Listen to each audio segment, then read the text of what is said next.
name's Taylor. I'm Yara, we're DPT students, and today we're going to go over the shuttle press, how to set it up, the different components, and different exercises. So some components of the shuttle press would include the adjustable headrest, so you can bring this up or down depending on the person's height. If they are taller, you'll have this higher up. If they're shorter, you'll bring it down. The next component is the backrest. So for the backrest, you can adjust this. Depending on what you're doing, you can make it either full extension, or you could bring it up to either 15 degrees right here or 30 degrees. So I'll bring it to 30 degrees. All you have to do is pull on this little rope right here and attach it. Okay, just as easy as that. Okay, the next component we have are the handlebars. So these are also adjustable depending on the person's height.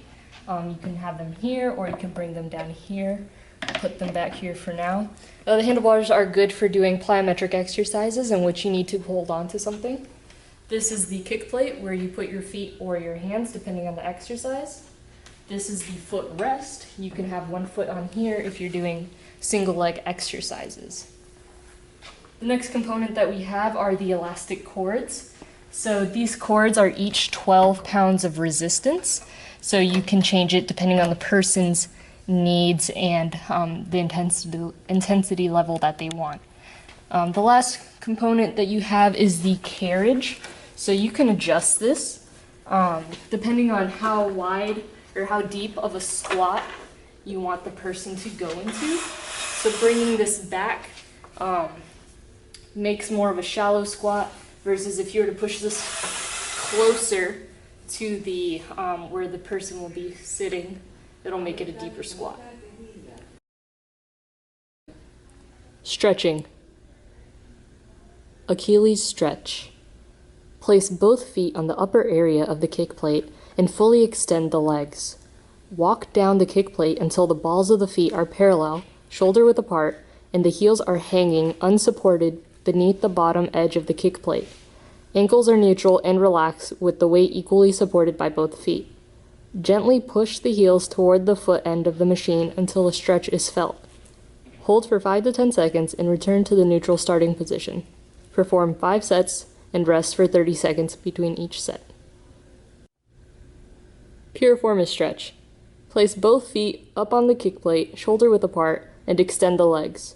Keeping one foot in place on the kick plate, cross the ankle of the other leg over the extended leg so that the outside of the ankle rests just above the knee.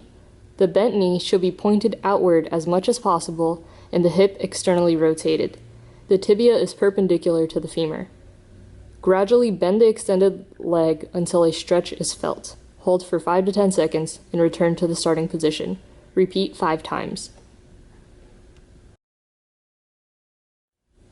Strengthening. Quad strengthening, bilateral. Set the resistance as injury and condition dictate.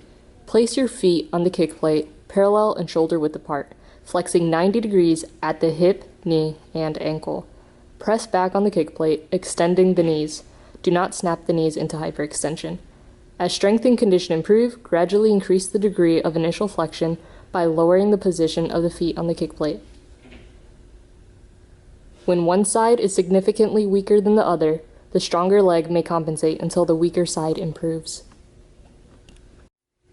When doing a bilateral shuttle press, you can also adjust your foot angle, so you can decrease the width of your stance or increase it.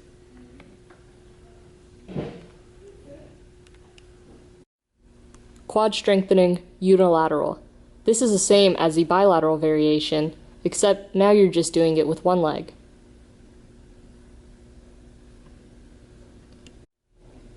Side lying squat. Lie on either side of the body on the carriage.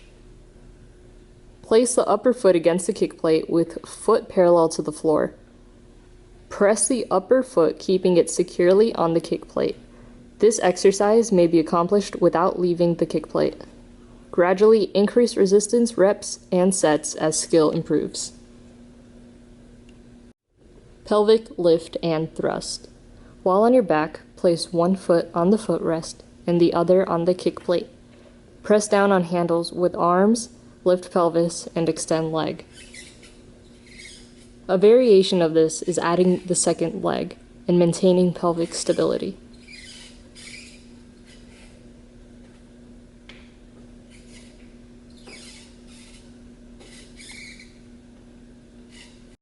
Reverse unilateral hip thrust. This exercise aids in balance and pelvic stabilization, builds kinesthetic awareness, and strengthens the pelvic structure while working the quads, glutes, abdominals, and lower back. Kneel on carriage with hands below shoulders and one knee resting on the carriage. With hips parallel to backrest, place the other leg on kick plate in line with the body and fully extend.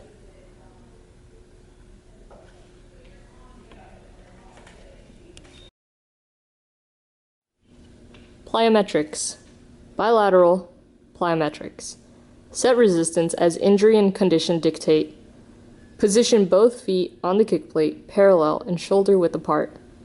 The height of the feet on the kick plate will depend on the desired degree of ankle and knee flexion and the relationship between the hips and feet. Grasp handles for stability. Keep the hips square and the back flat to maintain a lordotic curve. Jump upward, extending fully at the hips and straightening the legs.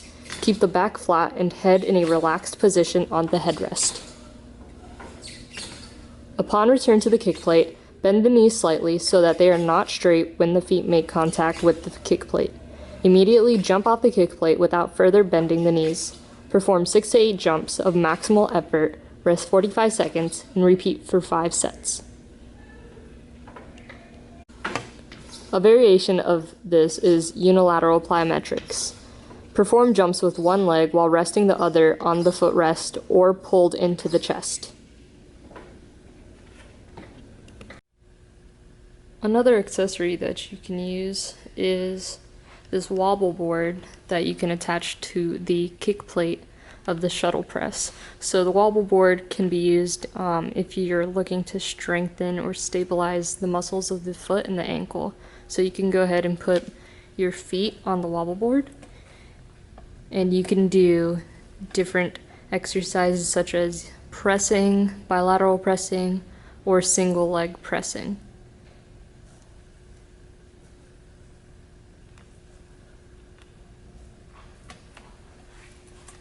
So you can instruct the patient or the athlete to try to keep the red plate from touching the kick rest or kick plate. Upper body plyometrics. Use arms to propel and stop the carriage while keeping the feet off the floor. Keep elbows slightly bent to absorb load when landing. A variety of hand positions are possible when propelling off and landing on the kick plate.